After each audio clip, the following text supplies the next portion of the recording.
Good evening, ladies and gentlemen. My name is Councillor Mark Radford, the Mayor of the Horsham Rural City Council.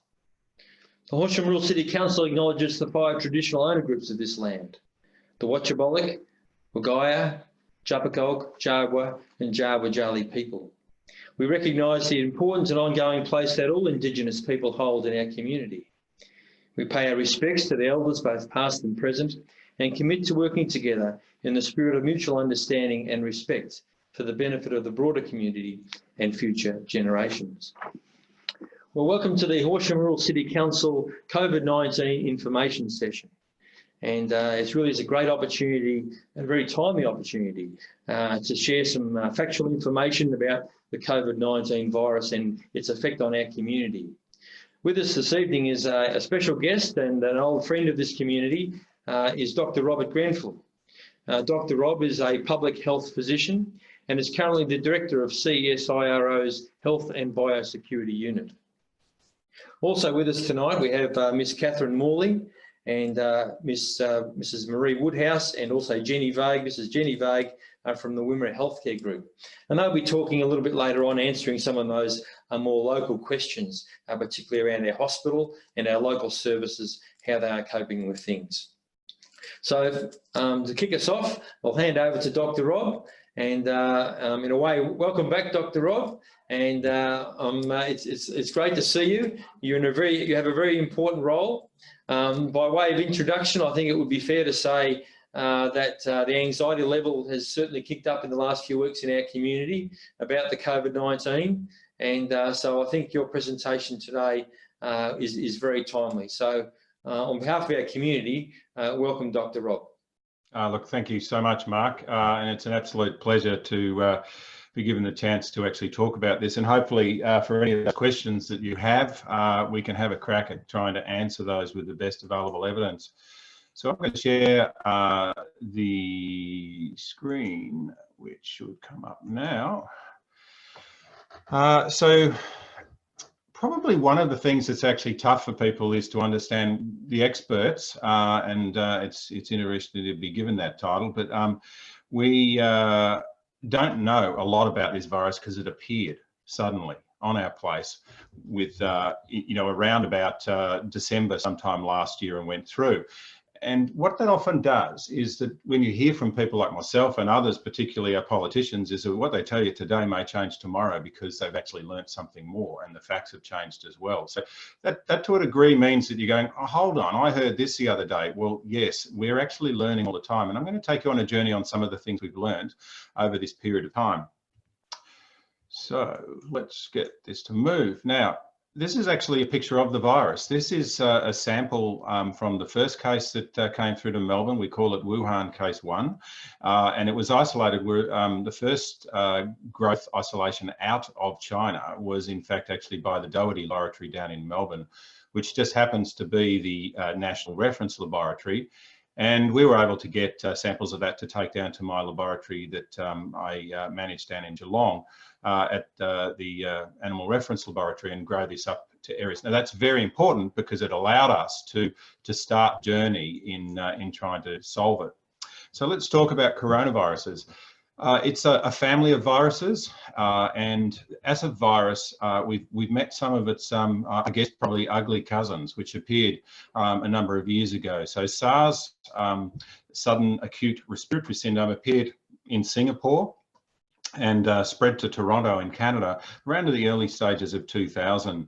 And MERS was another one that came out of the Middle East and then appeared also to spread into South Korea around about 5 to 7 years later. Now, the issue with these two had very high fatality rates. Now, that's actually not good for the virus's survival. It's not good for people who catch it. But what it means is that people go to hospital with this disease and you can actually shut it down quite quickly, which is what they did. But I think you need to reference on a couple of serious points. MERS, or SARS itself, cost Toronto, the Canadian government, about $40 billion. Now, that was really only a few cases to give you an idea about, even then we knew what it was. So which countries do you think were the quickest to respond to the COVID-19 when it emerged? Singapore, South Korea, Taiwan was another one, and Canada, because they'd actually been there before and they had been investing in ways to actually approach these types of infections. So on the bottom, there's a fancy word, zoonotic infections. Now, this virus particularly is one, like many, actually we share with our animal brothers and sisters. Now, we know that SARS came from bats and went to an animal called a civet cat, which is an animal that's farmed and eaten through a lot of Southeast Asia. MERS actually went to camels and then went to humans. We know that the COVID-19 came from bats, but we don't know which animal was the intermediary one. But we do know that this is certainly the path that it came from. And my team actually had been doing a lot of work on SARS and MERS and also understanding it, which was a good thing because it meant that when the virus hit, they actually had some tests to do. And as I talk about where we are. So what's going on? Now, this graph here is one that I actually was using right at the start of this pandemic to explain to certainly my own organisation, but many others that I've been speaking to along the time. The red line there is what you see if you do nothing. Now, that red line, we've seen representations of that in Wuhan, Northern Italy, Spain, and the US and the UK until they actually started to try to bring some control in. The green is this so-called flattening of the curve. Now, the reason you want to flatten the curve is so that the hospitals don't get overwhelmed. If your hospitals don't get overwhelmed, you can do your best to try to save as many people as possible. So in those countries that didn't do a lot of the measures that we did early on, they found that they've had significantly high death rates because the hospitals have been overwhelmed and they haven't been able to help those people in need. Now, the problem with doing social distancing and flattening the curve is the blue one. That is, you actually get surges of disease coming through, and we're actually living that at the moment here.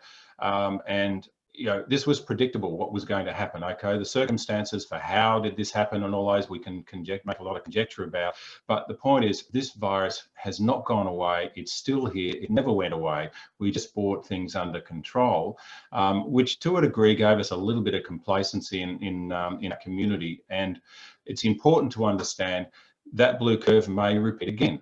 Until we in fact actually have much better control measures than social distancing and public health measures. That's pretty sobering news. This is a very complex slide, and you'll notice on this it came from April. Now, it hasn't changed that much, which is actually quite good. But this is actually, I'll take you through this slowly because I know that there were questions about, okay, when am I infectious? How does this spread? What does this mean?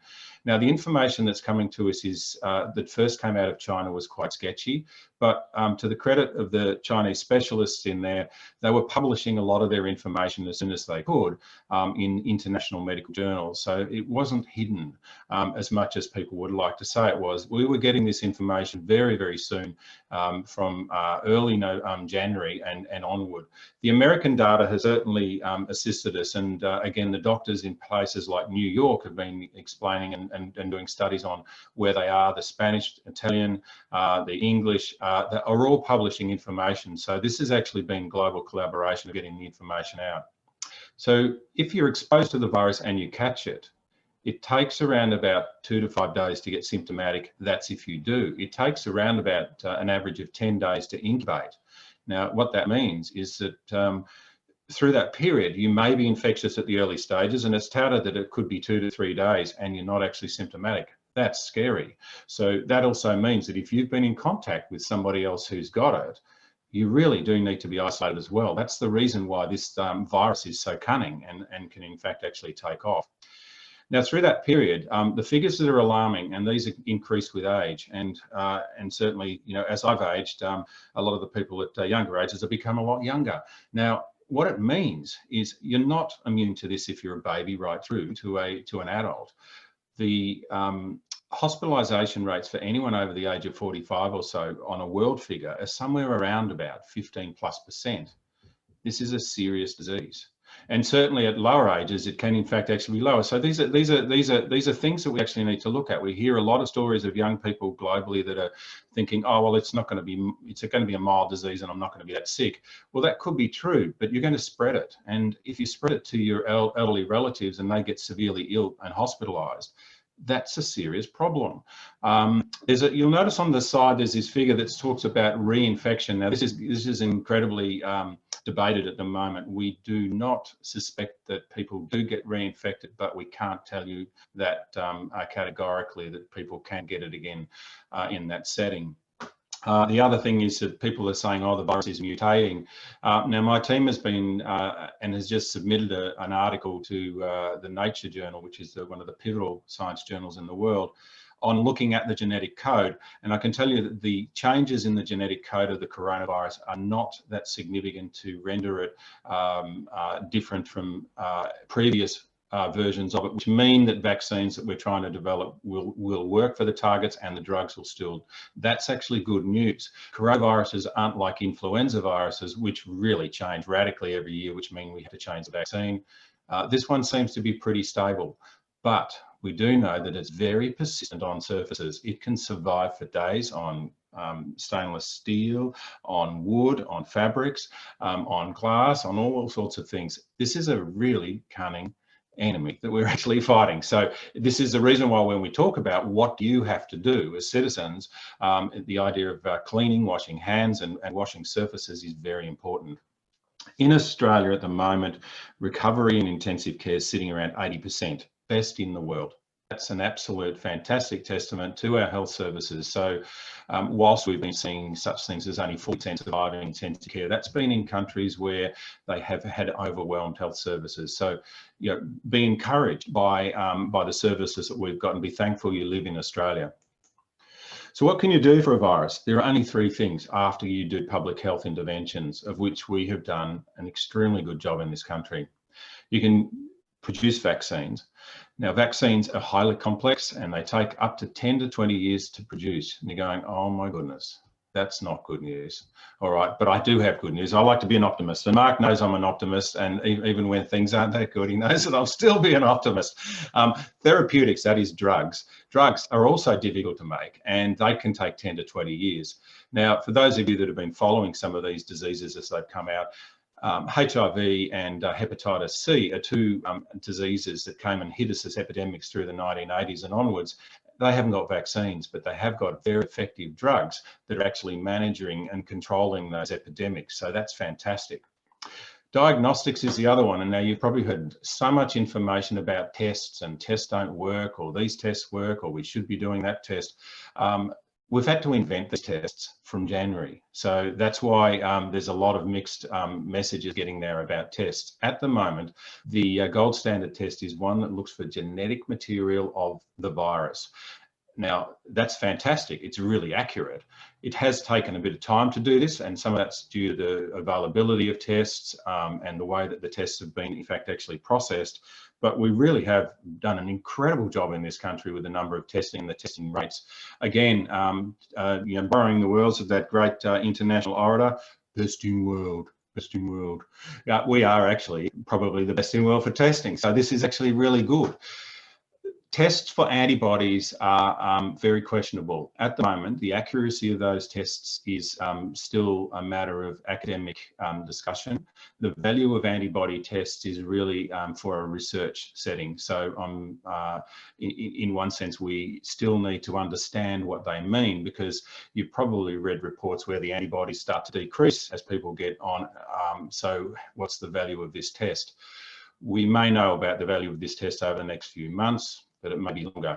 We may have other tests that we can do, particularly what we call point of care tests. So you might be able to get a test result within 15 or 20 minutes. And we've got a number of prototypes that are being developed in Australia and also globally that may help us with that. They will be fantastic when we get those tests through. They'll change the way that the healthcare services can actually do tests and get the results through fast. So let's talk about vaccines, because everybody's talking about vaccines. This is a timeline of what it usually does to make a vaccine. You'll see here the basic research. And I said that my team in Geelong had been working with SARS and MERS viruses, and other researchers in Australia had been working similarly, as had global ones. You know, in hindsight, we could say we should have invested more. We didn't, but what we were doing allowed us to understand what's the virus look like, what animal models could we actually test it in to understand it further, and what's some of the basic science that's occurring behind there. We didn't get far enough with vaccines for SARS because we couldn't actually develop those, so that was an issue. The preclinical development is where we actually understand the virus and do some preclinical tests in animals, which is the work we've been doing in Geelong to see is it safe and do they work. We proved that it was safe months ago, which is why some of the vaccines that we were testing have now gone into human trials. And we're just about to complete the studies on the effectiveness in animals. So there's some exciting news that'll be coming soon once we've published and gone through the process. You'll notice it says 1 to 1.5 years to do that. We've done it in 3.5 months. So you can imagine how exhausted my scientists are having worked around the clock to do something that was never been done before globally. The 2 samples that we tested, one was called Oxford, and that was recently in the press this week, and the other one was the Inovio vaccine from the US. Both of those are now in what's called phase 1 human studies. So what came out of the study from Oxford that was published this week was that they have completed their phase 1 study. Now what a phase 1 is, a small group of people, we give the vaccine to them and make sure it doesn't hurt them. And the other one is that it gives them an antibody immune response. That's the exciting news. So Oxford has definitely generated that in humans, as is one of the Chinese candidates. We have a number of other phase 1 with other candidates, the University of Queensland, there's one in Adelaide, and there's a couple coming out of Monash and Sydney that'll soon be moving into these sort of phases to see whether they work. There's around about 180, 190 different vaccine candidates around, but most of them are in the experimental or preclinical phase. So that's exciting news, but this is the caveat. We've got to phase 1 success, phase 2 success with vaccines before, and then they bombed in phase 3. And that's actually bringing it up into bigger study populations and more rigorous study to see they work. So whilst I'm optimistic and excited by the progress that's occurring so rapidly, if Oxford works, it could well be shown to work in phase 3 studies by the end of the year. They still have the challenge of producing it to billions of doses because and then in fact distributing globally. So that's going to be one of the biggest challenges we face. We have never done anything like this in the history of humanity. So that's the challenges that we face to actually lift to this area. But it's really exciting the fact that Australia is so strongly represented in what's going on, and something to be proud of. But let's have our fingers crossed that it succeeds. I always put this one in there just to show you that lab. When I grew up as a young fella on Longerenong Ag College, I can remember them debating the merits of having this facility, and people were saying, oh, they shouldn't have it, they should have it. This was a massive investment back in the 1970s and commissioned in the early 80s. So you can see the Yuyangs over in the back over there, and the Alcoa refinery, which I think has now been decommissioned, that's sitting there on Point Henry. That laboratory is one of 5 in the world that has the highest containment that you can for biological agents, which is extremely important because we've been doing all sorts of work on all sorts of agents to try to, in fact, actually cover those. There's a whole range of other nasty infections out there that we could catch if they get away. So we need to have and do this work. So again, a busy slide, but to take you stepping through to understand where and how hard this work is. We get the virus, we grow the virus up, we grow it to a merisode. So this is across this top line here. We grow it to a level where we understand what it is, look at its DNA, and then develop models to test it in. We'd already done this with SARS, and we had to just test to see that it would work with this virus. It did. And then we, in fact, actually start testing vaccines through there and involving that. And then we step into the human studies down in the right-hand side here, which, as you can see, more and more people with different study designs. Phase 2 for the Oxford is being conducted in Brazil and South Africa. The reason being, they need thousands of subjects, but they need to be done in an area where the virus is rampant and it's actually out of control. So that will test whether or not it stops people getting the virus. So that's why we're really excited about finding out those results. Down the bottom there's just areas there where we were turning, so University of Queensland had a mathematical model. It didn't actually exist as a real protein, so our lab down in Clayton made it into a protein. So that itself is incredible science, to turn a computer model into actually a real protein and then turn that into a vaccine, which is now in early or late stage experimental testing. So busy, it's a busy time. The only other things, just to point out rapidly, some of the other areas of research that are going on across our agency. We talked vaccines, diagnostics is the test, I mentioned those. Drugs, we're working with the Doherty in particular on looking at which drugs may be able to work on various forms of the disease. The analytics there is all of the stats that you see in the papers, all of the stats the politicians do. There's a lot of science behind putting all that together, and I'm proud to say that I've got teams that have been working hard on that as well. Protective gear has been a major problem, and we found that we had a problem of supply, as every country has, and we only had one small manufacturing firm, and I'll get it right this time, Mark, it was in Shepparton, and because I know the mayor from over that way corrected me when I said, I think it's in Benalla, and they said quickly and smartly told me it was in Shepparton.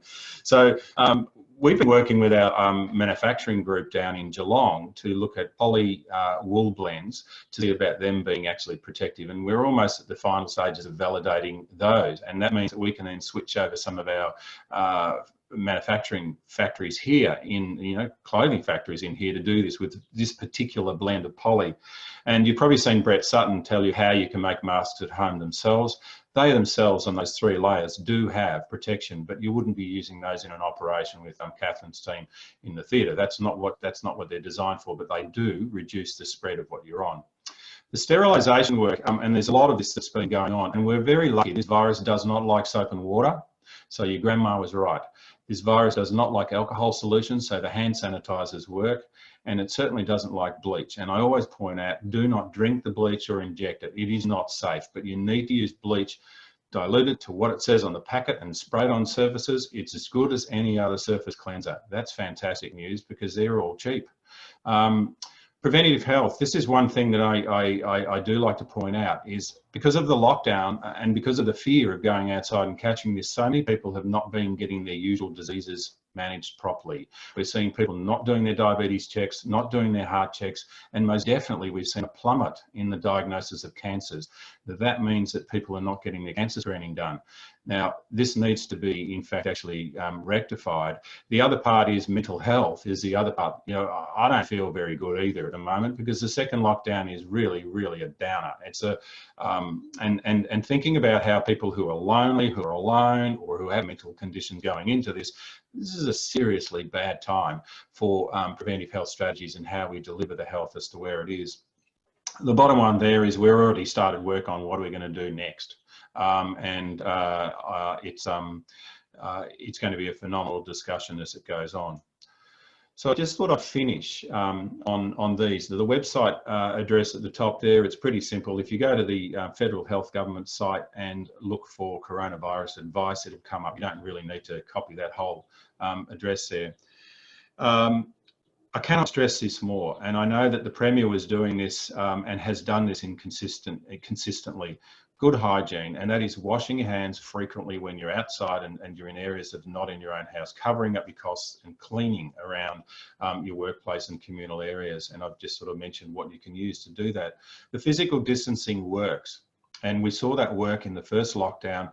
By physically distancing, not only did we control coronavirus, we controlled influenza, common cold, croup. I think Catherine and team would know that we haven't seen croup. My daughter's in final year medicine and she's down at Monash Medical Centre, and she said the croup ward hasn't had any croup cases. And it's one of the principal areas that receive paediatric admission. So it's been quite amazing that lockdown actually works very well. It just wouldn't work normally because we're social beings. We like to mix with each other.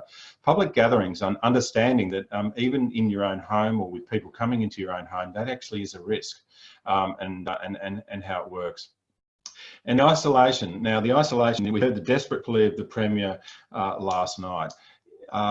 If you're waiting for, if you've got symptoms, you isolate and get a test. If you're waiting for a test, you isolate until you get the result of the test. And if you're positive, you isolate until you're told you can't.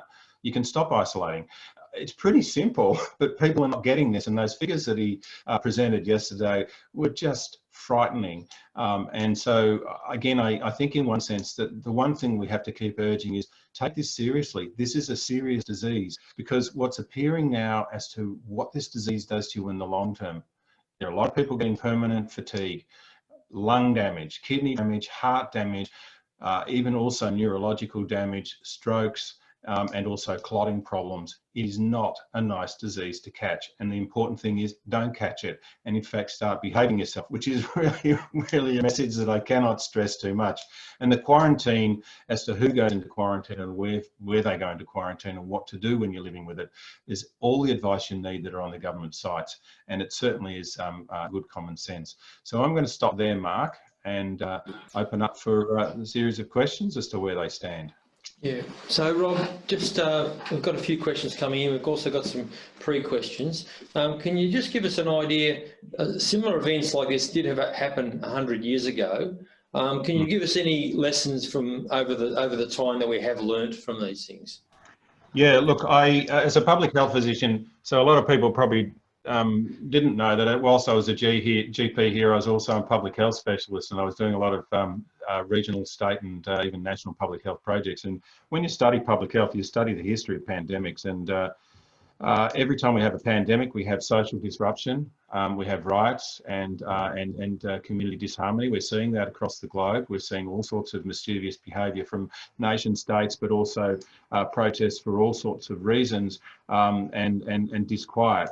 Now, during the pandemic, the Spanish flu, which was 100 years ago, we actually had riots in Brisbane and Sydney where suburbs were ablaze. So we hope we don't head into that sort of area, but I must say that what's going on in the US is actually quite frightening with regards to as the pandemic lifts up in where it is. And the UK certainly as well, with the disquiet that's occurring in a country that's been severely hit by this.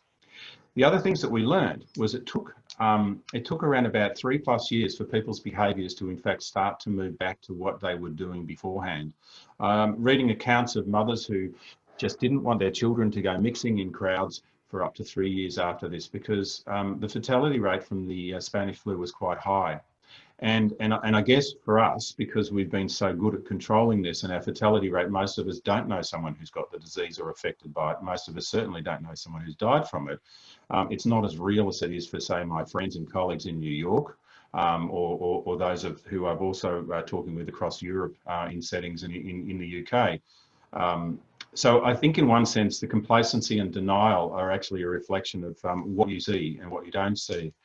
The other thing is that pandemics do affect the bottom line. They do affect budgets. They do affect the way we actually function as a society with work and everything else. So we're in for a rocky road, Mark, and it's and it's something that we all need to take quite seriously and work towards. Okay, thank you. Now, we have got some questions coming in, and so Denise asks, what cell culture is used to culture COVID-19 on? Yeah, well, that's a good question. We use a blend of calf serum, which is what we used. Other people were using monkey kidney cell cultures and things like this.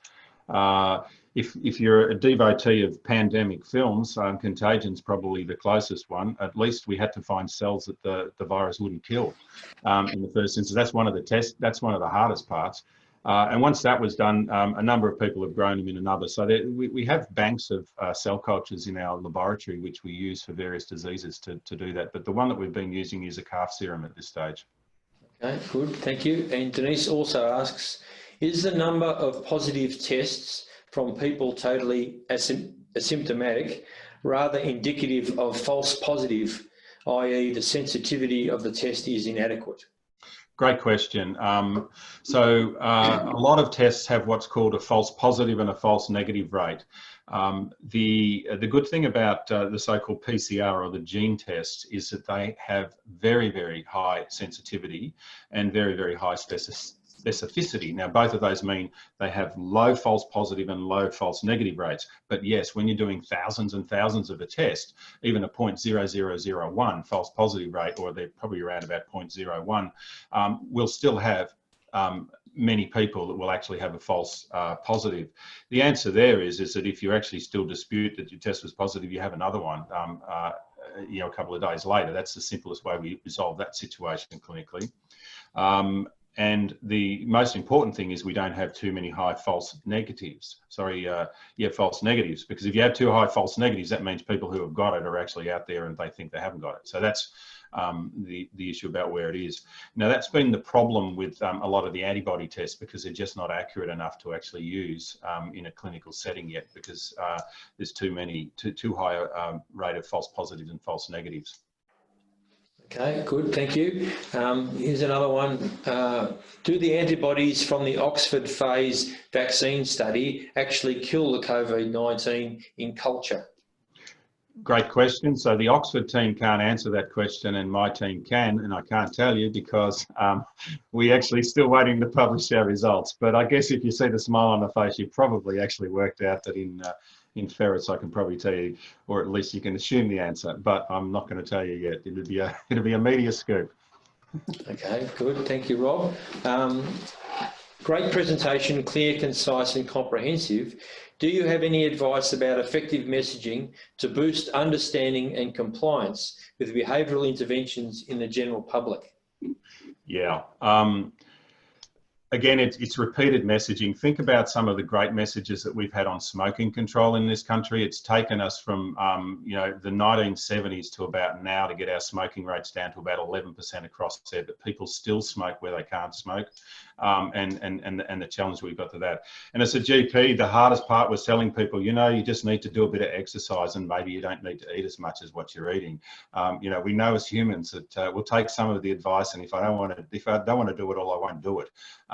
Now as Dan Andrews was saying yesterday, he doesn't want to actually impound people who are not doing this, but the Public Health Act, if people will continue to be mischievous when they aren't, is actually quite strong, and they can impound you, which of course is a last resort. How do we get messages through? Continual messages across all the areas. I think the media has been fantastic. The reason I do talks like this is so people can ask questions like that. Why should we do it? I'm saying you need to do it. This is for your gran and your parents and everyone else. You need to do it. If there was a magic way of getting people to follow advice, we'd be doing it. Okay, that's good. Thank you. Here's another question for you. So the role of UV light for sterilisation purposes. Can you comment on that?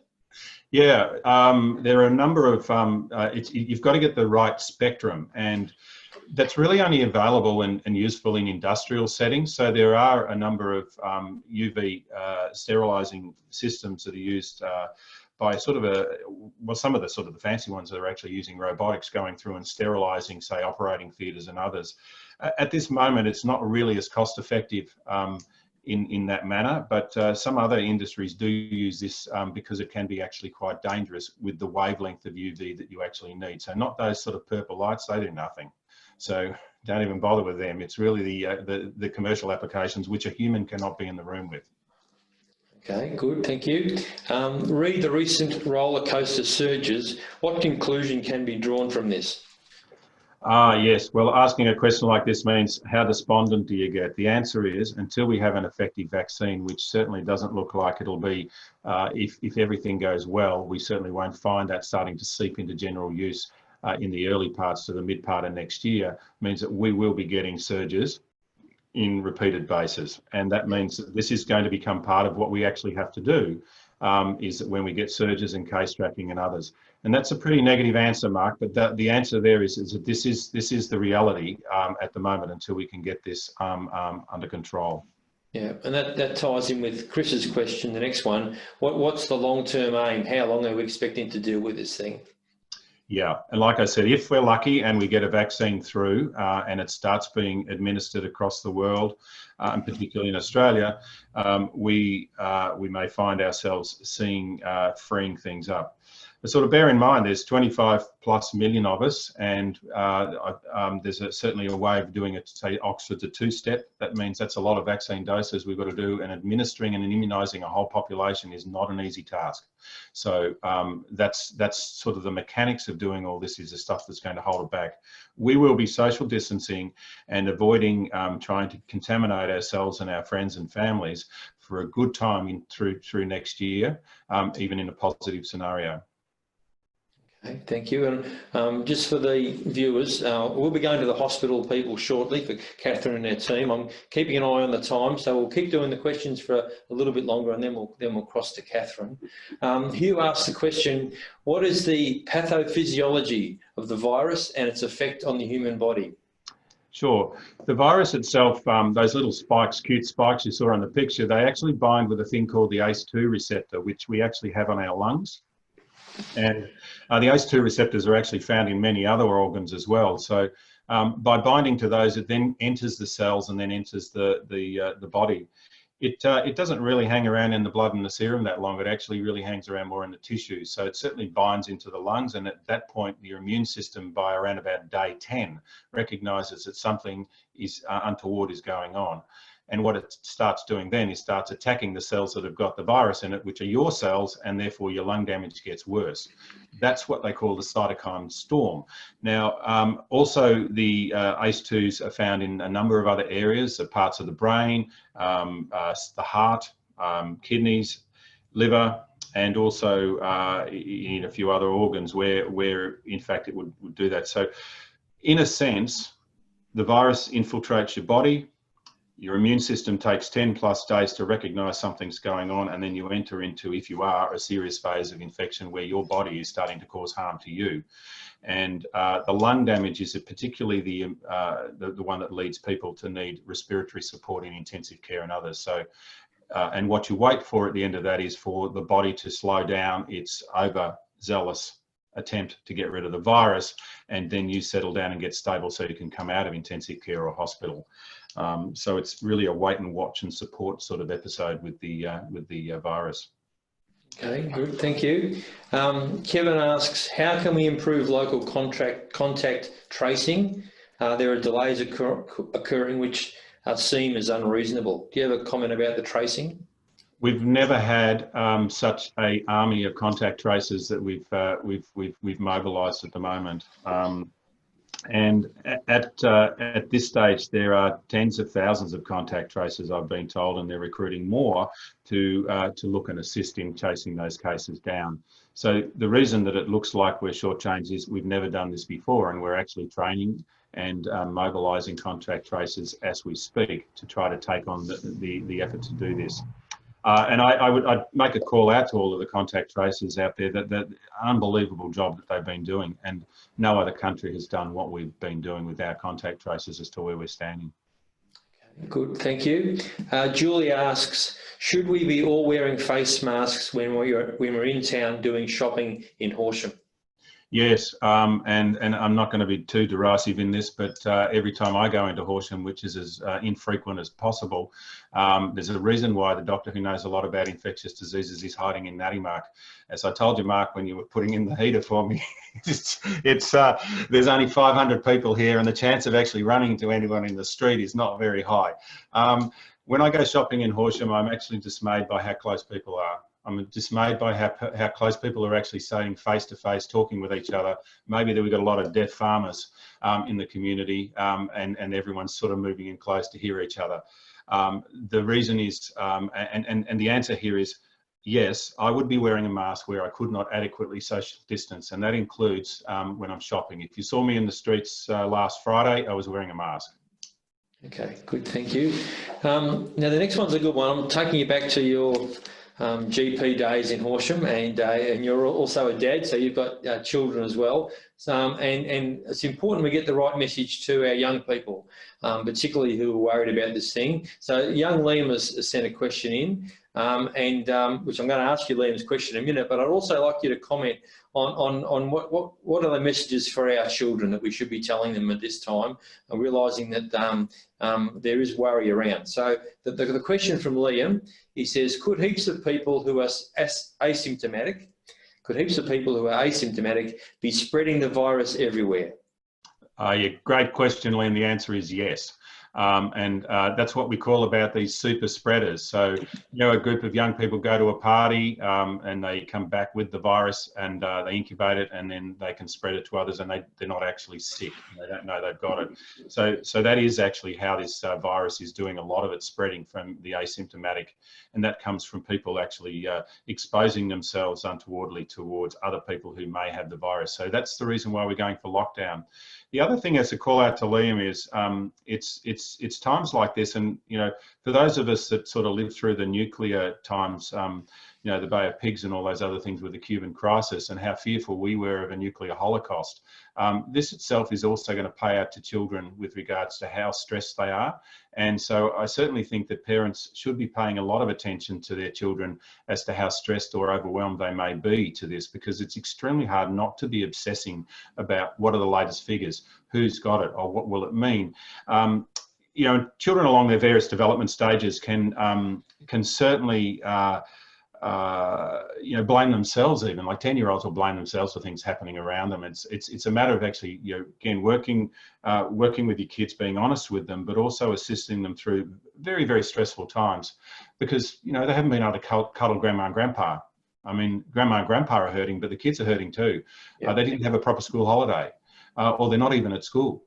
They're sitting at home the whole time. They're not seeing their friends or playing with them. So this is a serious change, and we need to actually be honest and upfront about that, and we need to look out and obviously seek professional help if you need it, because it's available. That's very good, thank you. Perhaps on a more lighter note, but just still important, looking ahead with our community events, and Judith is asking the question, is August too early to start planning for a 2021 Natimuk show?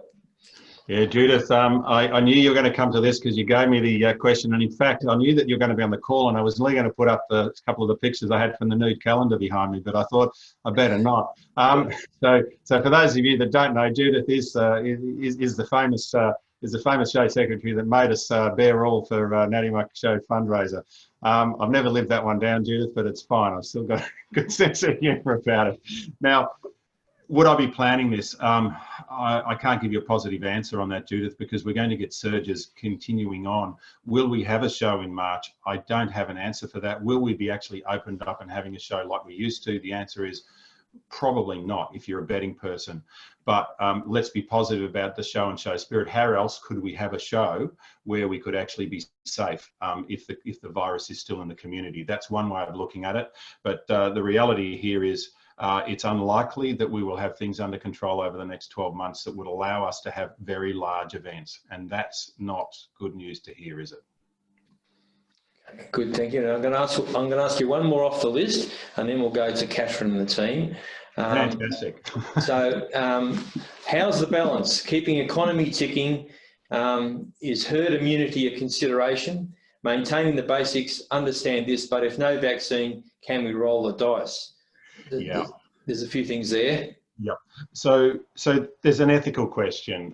Is my life better than someone else's? Which means that if we opened up society and allowed us to be infected, like say Brazil has done, that means we will lose a lot of our elder members of the community. Is that ethically acceptable? In my opinion, no, it's not.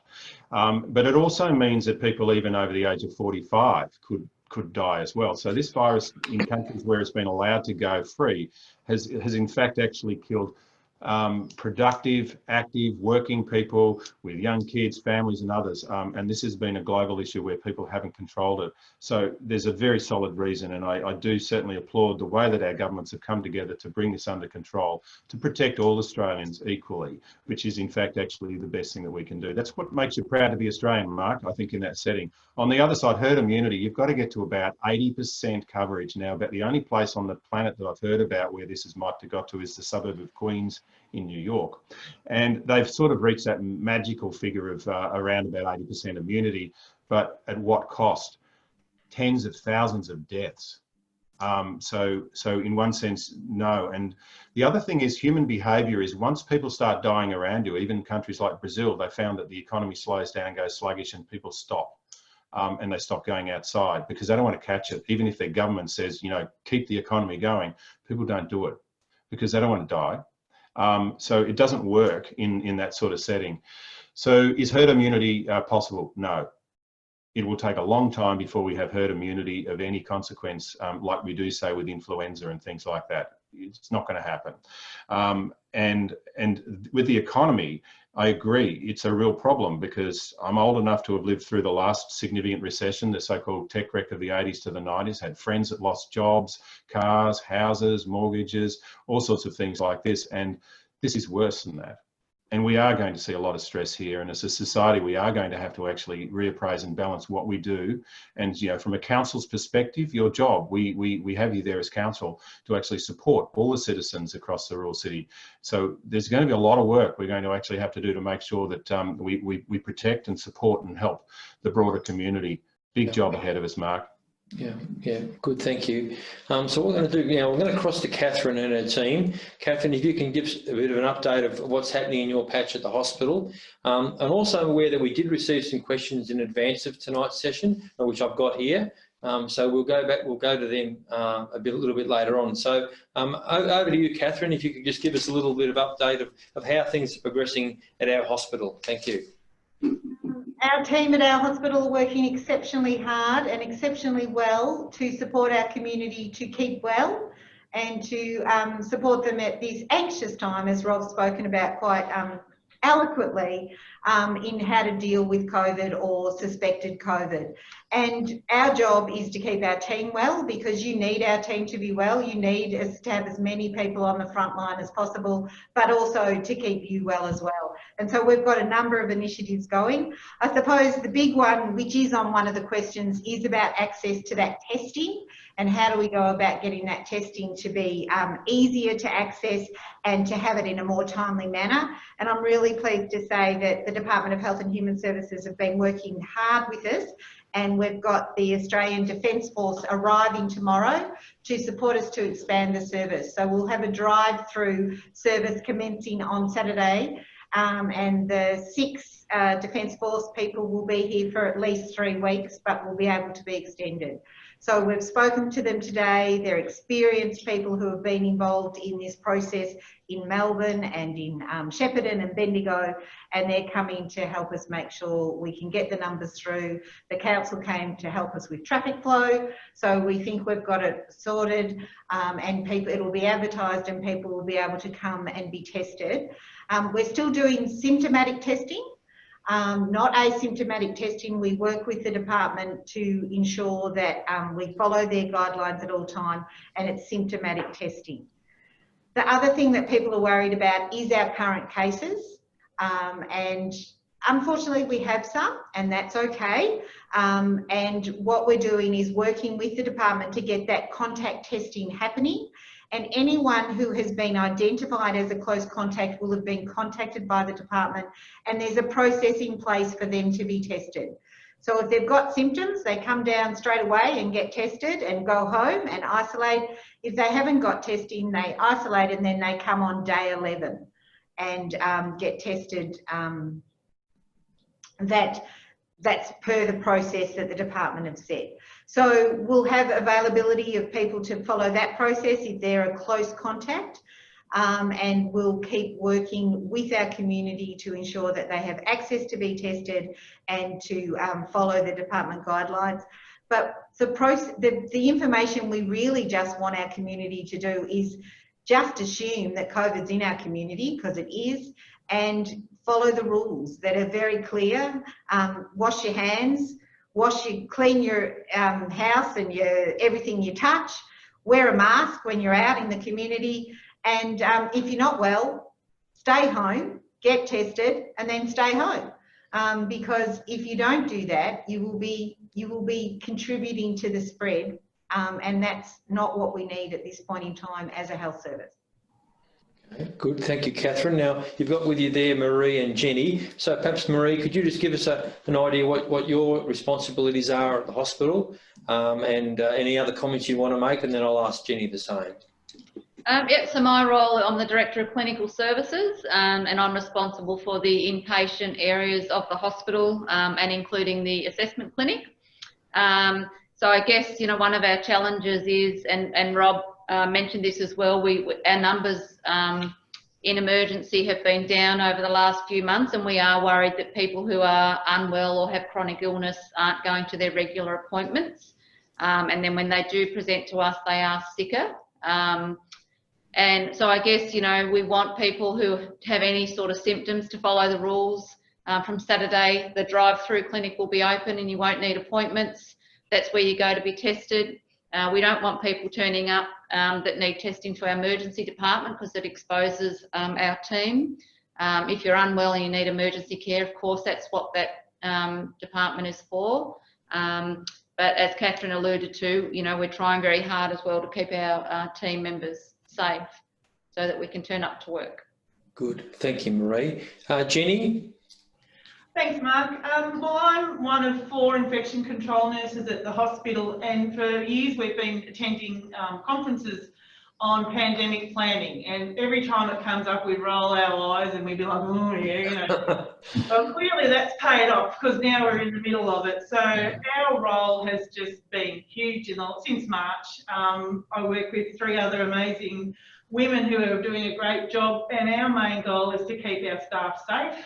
So there's been lots of education, lots of work on policies and procedures and flow and what to do if we've got COVID positive patients or suspected. So our new normal now is everything we do has a COVID layer on top of it. And that's what we as an organisation has worked really hard to do. Lots of education, lots of liaising and coordinating. I'm really proud that as a hospital, we've worked really well together as a team, and I think that's probably what's impressed me most. So we try to get the message out to staff and public and community about the best way to do things. We've done videos, we put up posts, you know, we work well with Pete Miller, he does a great job on communications. And it's just always trying to think of a way to communicate with everyone in the community, because everyone takes in things at different levels and different ways. So it's trying to saturate that message, and sometimes we feel like that's all we say, but clearly that is all we can do. And so that is, you will hear us continually telling people to socially distance, continually talking about hand hygiene, how to wear your mask. It's not a party hat, put it on properly and do it properly, and test if unwell. And that's, if unwell, it's really hard. It can be the mildest of symptoms. So we encourage anyone in the next few weeks with the mildest of symptoms to turn up and get tested, because that's the only way we're going to control it in our community at the moment. And there is so much information on the department's guidelines about what is quarantine and what is isolation. There's no way you can't understand what to do. You just got to go and find it. It's easy to find. And if anyone needs help with that, then we can help them. But it's just so important we do it properly.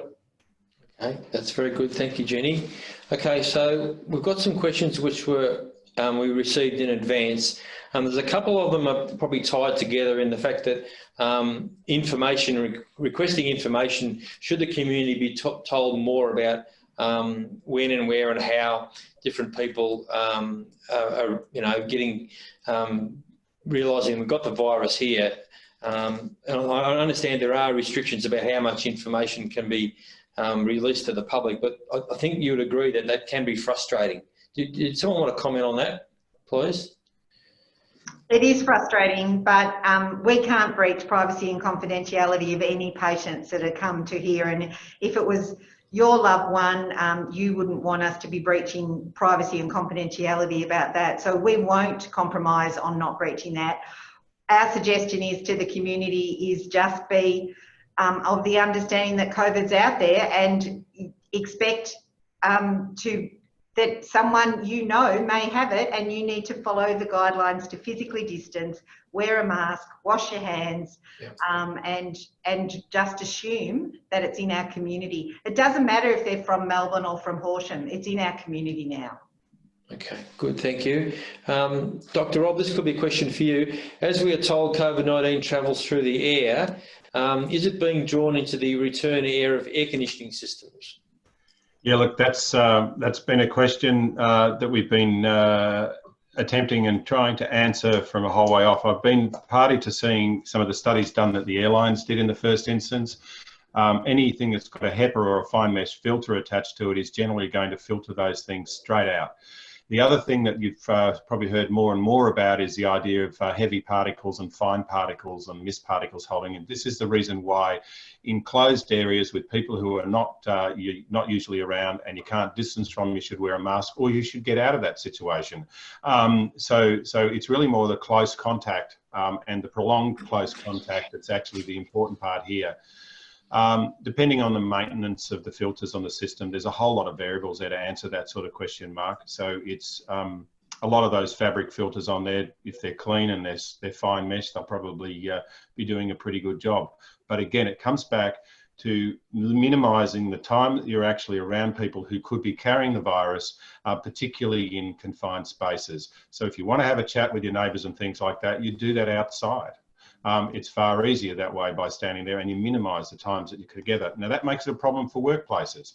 That's why workplaces have a lot of strict rules about how to maintain distancing and staff density numbers and things in the worksite place. So those are things to actually consider there, rather than in fact actually thinking, is my air conditioner actually filtering the air? Okay, good, thank you. We received a number of questions from Dr Hooper in Halls Gap, Rob, in advance. I'll just probably pick out one of them. A prime consideration in the COVID situation is the existence of factors that are associated with the severity, especially in the elderly. However, there is no discussion of these factors. Yeah. Look, you sort of made a light discussion about deafness. I mean, if you're deaf, I'm deaf, and it means that I usually lean in to hear you. So that's one problem. So the elderly are actually more likely to do that and get closer to you, and you find yourself pushing people away. I think that's one of the great factors that actually make this virus spread. The other one is elderly will often have another disease. So they might have diabetes or lung disease or heart disease. And certainly they will do worse with the viral infection than others. Not necessarily more likely to catch it, but they will do worse. And also the reserves that you may have. Fitness and prime condition obviously helps, but it's not the actual be all and end all with regards to how the disease will affect you. Okay, thank you. I'm just conscious of the time. We've got about another 5 minutes to go. So I'm just going to go now to some of the questions which have come in as you've been talking. Graham asks, I assume a test that gives a quicker result would help greatly. Is anyone working on that? The simple answer to that is yes. There are a number of companies in Australia and globally that are working on rapid turnover tests. There's a regulatory process that they have to go through, and a validation process to make sure that they are accurate and are doing what they're doing. And so a number of those are in the final stages of testing, which I know about. Good, thank you. From the number of daily tests that we've been mentioned at the daily news conferences, example in the thousands, does it mean that all those people have had some fluish symptoms? I'll probably ask my health team actually what their experience has been about what an illness is and what isn't. We do know in the lockdown in Melbourne that they were testing everybody, but that was only in those tight spots at that particular time. I don't know, Jenny, if you've got a thought on that.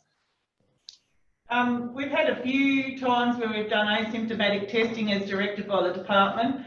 But mainly we are still symptomatic testing. That's what we've been guided. But as I said before, it is the mildest of symptoms. So, you know, if you've got a bit of a runny nose or a tickle or a sore throat, now's the time to get tested. So, yeah, there certainly is, but it's kind of, up until this point, we've sort of toughed through a runny nose or a bit of a tickle in your throat, but it just isn't the time to do it. We have to treat every time that happens, we have to go and get tested. So that's good. Good, thank you, Jenny. This probably relates to the similar thing. So if someone is waiting for test results without having a known direct link to a positive case, do the rest of the family have to isolate if they are asymptomatic? Who can answer that one for us? The person who has been tested should isolate within their house. Okay. Yeah. So they should isolate themselves away from the rest of their family members. And the recommendation is that you don't share bathrooms, you don't share cooking facilities, and as Rob said before, you don't sit in a room with people. So if one of your family members has been tested, the suggestion is, unfortunately, is that they go off to another area of the house and wait until their results come back and keep away from everyone. Yeah, okay, that's good, thank you. This probably touches on what you said before, Rob, about the vaccine. So which vaccine work is most promising in its timely development? I think you did touch on that, but you might want to just mention that again, please. Yeah, so the vaccines that we tested in the first run were ones that the World Health Organization and CEPI, which is a global organisation that's been supporting the vaccine development. that they selected. So the Oxford vaccine and the Inovio vaccine are certainly two front runners. And there's another one called Moderna, which is in the US, which is another front runner, and are certainly showing some promising signs. We will find that others will start to move forward, but the question is getting all the studies and other things together. This is incredible. But those three are showing the most promise at the moment, but I can't guarantee they'll get through. Okay, good. And the follow-up to that, Denise asks, when the vaccine becomes available, how long will it be for the 20+ millions of Australians to be immunised, considering that other billions of people are in line? Absolutely. That's a very difficult question to ask. So there are 7 different types of platforms for vaccines, and they all need their own particular factories. We've got one manufacturer in Australia called CSL, and they make only 2 types of vaccines. So if the vaccine that actually works isn't or can't be fitted into that process, it won't be made in Australia. So we'll have to be purchasing off a international manufacturer. What is exciting is I have never seen this sort of level of collaboration between research organisations, governments, and large commercial organisations as I've seen through this.